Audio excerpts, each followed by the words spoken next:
Aunt Rachel, are you sure about this house? A few days after getting married and moving into our new place, I invited my beloved niece and her mother, my sister. Then my niece said something that made us uneasy. Hey now, kids shouldn't be messing with grown-ups. Scolded by my husband, who tends to get worried really quickly. But there was another reason why he was freaking out. My name is Rachel. I'm a 30-year-old pharmacist. I often look after my niece who lives nearby, and she has grown very attached to me. She's the cutest, and I end up spoiling her. Every time my sister picks her up, she complains. I know I'm the one who asked you to look after her, but you spoil her too much. Of course, whenever she drops her off, she warns, remember, you can't spoil a child when raising them. But I joke in reply, saying that parenting is a mother's responsibility. That's how things go every day in my life. My sister is a nurse, so she's busy most of the time. She works in a well-paying hospital ward and is also working night shifts. On the other hand, as a pharmacist working at a drugstore, I have fixed working hours and no night shifts. I'm off on days with no outpatient visits, and I don't have to be called in when the clinic is understaffed. So I often end up looking after my niece when my sister is busy. It might be because she's aware of her situation, but compared to kids her age, she is very calm and obedient. Girls are said to grow up faster than boys, but for her case, I think her family environment is the main reason. I've been spending time with her to make sure she doesn't feel lonely, but now she has me under her thumb. She's a quiet child who doesn't seek much attention, but she has this one ability that's hard for others to understand. For instance, when I tell her, the park was empty today, wasn't it? Time flew by quick. Want to take a shortcut home? She would give an eerie response saying, Rachel, Auntie, we shouldn't go that way. There's a bad thing. Let's take the long way around. And things like this happen often. What bad thing? I've heard that children have edged senses that allow them to see and hear things we can't feel, but is that for real? To be honest, I don't fully believe it. One day, a regular male customer at the pharmacy asked me out for lunch. When you hear a regular at a pharmacy, you might think he's sick, but that's not necessarily true. This man got injured while working, and he's just getting his treatment, so he's healthy overall. In the beginning, he visited frequently, and we casually chatted. His injury is healing well, and we were talking about him maybe not needing to come anymore, and that's when he asked me out for lunch. After a few lunch dates, he invited me out for dinner, and we had drinks at a rather fancy bar. Then I started to let my guard down with him and even shared some personal things about myself. It started to dawn on me that crossing that line into a relationship was just a matter of time, and then he proposed to me very passionately. I want to get married to you right now. I can't imagine my life without you, Rachel. Hearing him say that made me happy. I was overwhelmed by the realization that he needed me in his life, and I found no reason to reject him, so I accepted his proposal as if I was being drawn into it. Then, to my surprise, he picked me up in front of everyone, laughing like a child. I found that side of him charming. Furthermore, he suggested, let's have a ceremony just for the two of us, right now. He mentioned he knew someone in the bridal industry who could host and prioritize our wedding ceremony. While I was delighted, I still wanted to be blessed by our loved ones at our ceremony, so I turned down this suggestion. His disappointed face honestly made my heart ache. But I wanted our union to be blessed by others more than anything else, so I chose to stick with my decision. Even though he looked disappointed, he respected my feelings and withdrew his suggestion quite easily. That's also one thing I liked about him. The very next day, which was the happiest day of my life, I shared the news of our engagement with my older sister before she went to work. Seeing her joy, as if it were her own, made me relieved that I didn't have to rush to have our ceremony then.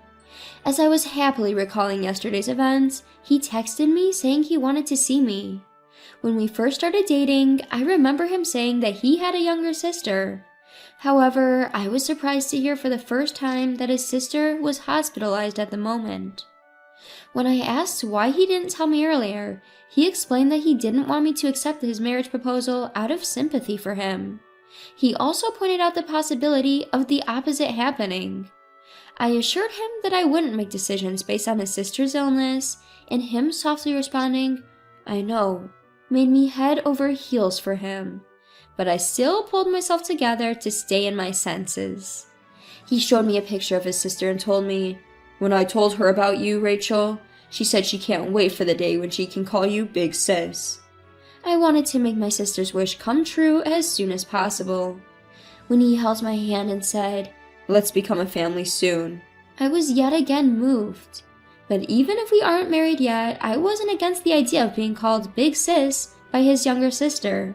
I wanted to visit his sister, who was in the hospital, before getting married right away. However, when I told him this, he said, "After I visited her the other day, her condition worsened and the doctors limited her visitation." "Is it okay for you to be seeing me right now in a time like this?" I asked. He responded by pulling out a charm from his jacket pocket. "All I can do is pray for my sister. I stopped by the church before I came here to see you, Rachel. There's nothing I can do besides praying for her. Damn it." He expressed his frustration. Seeing him like this, I deeply wanted to be there to support him. Since the next day, he suddenly stopped contacting me. I guess his sister's condition had gotten worse. I hoped he wasn't pushing himself too much, and then, after about 3 days, his usual cheery self showed up at the pharmacy. Although he could have just texted me, he said he wanted to see me in person. That was enough to make me happy. We made plans to meet after we both got done with work. When I arrived at our rendezvous right on time, he was already there waiting.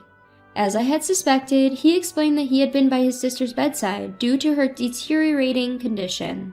He told me she was still not allowed to have other visitors, but her condition was now stable, and I breathed a sigh of relief. He then handed me a letter saying it was from his sister. I was surprised. I didn't expect to receive a letter from her, since I heard that she was in critical condition. Reading my expression, he explained, "Seems like she's been writing a lot, and I didn't even know." He then shyly admitted, "Actually, I fell for you at the first sight, so I had a crush on you for a long time." Turns out he had been talking about me even before we started dating. The letter contained words of hope for our relationship, dreams of her brother's love being fulfilled. "I hope the day comes when I get to call you Big Sis soon. I wonder if even I can be a flower girl." She was dreaming of me getting married with her brother and us becoming a family. Fighting an illness is hard. It's probably a struggle to even use her limited energy to wish for others' happiness. Yet the letter was filled with the thoughts of her brother getting married to me, which brought tears to my eyes. "Let's get married soon," I told him with excitement. It seems very unlikely that his sister will be able to attend our wedding, but I want her to be able to witness her beloved brother's big day. After some insistence, I got him to reveal the name of the hospital she was staying at, and I found a wedding chapel nearby. The chapel was visible to the naked eye from the patient's room or the rooftop, which made it feel like she could be there with us, and I begged to have our ceremony there. He was touched to know that I genuinely cared about his sister. He was fully down with the idea, and we soon fixed a date. Ideally, we wanted to choose one of those days known to be blissful, but we couldn't afford to be picky. The day we fixed for our ceremony happened to be less expensive, and it was the only day available, so we went with it without hesitation. While preparations were hastily underway, he made a suggestion. He asked if we could wait a bit longer to turn in our marriage certificate. His sister's condition had worsened, and she needed to go under a surgery as soon as possible. It seems like the medical bill was going to be more expensive than expected, that it was even affecting our wedding budget. As for me, it didn't feel right to have a wedding under such circumstance either. When I suggested waiting until after his sister's surgery, he exclaimed, "If she found out our wedding was canceled because of her, it would ruin her will to heal." Hearing that, I couldn't say anything, and the wedding proceeded as planned. For the time being, I paid for our ceremony in one installment, under the agreement that we would split them after his sister's medical bills were paid. Despite the short notice, a decent amount of our close friends and family managed to attend our wedding day. My own sister, who's a nurse, even managed to get time off with the help of her colleagues, saying, This is an important day for my little sister. I can't miss it. My cute little niece was dressed up and joined in too, but because she was not used to being around grown men, she got shy and ended up hiding behind me quickly. Her actions were so adorable that it made me chuckle. After the wedding, I moved into our new home. He had suggested me to move into his place, since his place was too big for him alone. Because we figured that his sister's surgery was going to cost more than we anticipated, we decided to not purchase a newly built home. I could support him for a while, but we couldn't tell when he'll be able to pay back the rest of our expenses. And so I decided to move into his place. My sister was understanding of my decision, but she still felt that it would be better if we had our own new place. So I decided to invite my sister and niece over. My boyfriend, he's my husband now, agreed to the idea. Upon visiting, my sister immediately began inspecting our house, showing her concern. Hey, it's a bit rude to check every corner of our house, sis. So I see, a 32-year-old CEO of an import company makes good money, huh? Are you satisfied now? Yes, I suppose so. My husband and I let out a sigh of relief. The only downside was that by moving here, it became more difficult to frequently babysit or take care of my niece. It was too far to let a 5-year-old travel alone. And with my duties of nursing my husband's sister, I was too occupied. That's when my niece, out of the blue, said something eerie. Rachel, I think you should leave this house. Huh? Because another woman is already living here. Hey, even if you're a kid, there are things you should and shouldn't say. He angrily turned towards my sister, questioning her parenting. Can you perhaps see her? When my niece nods yes, my husband's anger seems to dissipate into fright. My niece is quite sensitive. Perhaps you're not good with this kind of thing. No, that's not the issue. Kids shouldn't be messing with grown-ups. I'm not messing with you. It's someone you know really well. A woman with her black hair always tied back, thin eyes, slightly overweight, with a mole near her eyes. My husband's face turned pale. He's clearly scared, but it seems like there's something more to it. What confirmed my skeptics was my niece's following question. What's your real name, Uncle? You use so many. Have you forgotten it? Even trembling, my husband raises his voice. You little brat, don't spout nonsense. Hey, don't yell at her just because you're scared. Shut up. My husband shoved me away. He seems more than just panicked with fear. Even if what my niece says is strange, in the end, it always turns out to be true. My usual gentle husband wouldn't change this drastically without reason. I can't shake the feeling that he's not just reacting out of fear. I whispered to my sister and asked her to check inside my husband's bag. In the meantime, I decided to give up for the time being to get my husband's attention. I'm sorry, my niece was out of line. Huh? It's okay as long as you get it. Dang, my precious day off got ruined because of all this. He glares at my niece, but she's not bothered. She simply looked away with a stoic expression. Oh yeah, you have a long business trip starting tomorrow, right? As I used soothing words to placate my husband, he gradually calmed down, and the topic of conversation shifted to stuff like what he should bring back for souvenirs. However, we didn't get to discuss the details of the souvenirs. The reason was, the name on the driver's license my sister found in his bag was a name I didn't recognize. Furthermore, she found multiple phones from his bag. Rachel, your guy's probably sketchy. Aren't these burner phones? Burner phones? The kind used in scams and such? Exactly. Registered under someone else's or even false names. It's illegal. And what if it is? Thanks to that, Rachel's been eating well and enjoying fancy dates, hasn't she? He said it as if I was his partner in crime. Cut the crap! My sister is nothing like a piece of trash like you. There's a woman clinging to him, like she'll never let him go. What? Watch your mouth, kid. Even if you try to scare me, I won't fall for it again. It seemed less out of fear and more like he was brazen now that his true identity was starting to be exposed. But the fact that he was not trying to escape showed that he was confident in not getting arrested. Perhaps he was even inwardly laughing, so assured he seemed until the moment his world came crashing down. That moment came when several policemen burst in shouting, "Police!" and surrounded him. My sister had already found the driver's license before she told me. She had called the police before telling me, and all our conversations had been overheard by them since. There had already been several complaints filed by different women. The man's description matched those provided. The police were eager to catch him in the act if possible, and the situation was ideal. My sister didn't want to let them escape and wanted to protect me. It was a miraculous arrest, with our interests aligning in an instant. Since we hadn't formalized our marriage, the man I had thought of as my husband was now just a man being firmly taken away, and I could only watch in stunned silence. Later, during the police interrogation, he seemed to resign himself, or perhaps calculated that confessing would lighten his punishment. Without causing any further trouble for the police, he spoke surprisingly honestly. It seemed he intended to commit marriage fraud against me and bleed me dry. That was probably for the medical bills for his non-existent sister. He had also confessed to killing a woman he had previously dated during an argument. The argument had been over his true identity being exposed and her threat to report him to the police.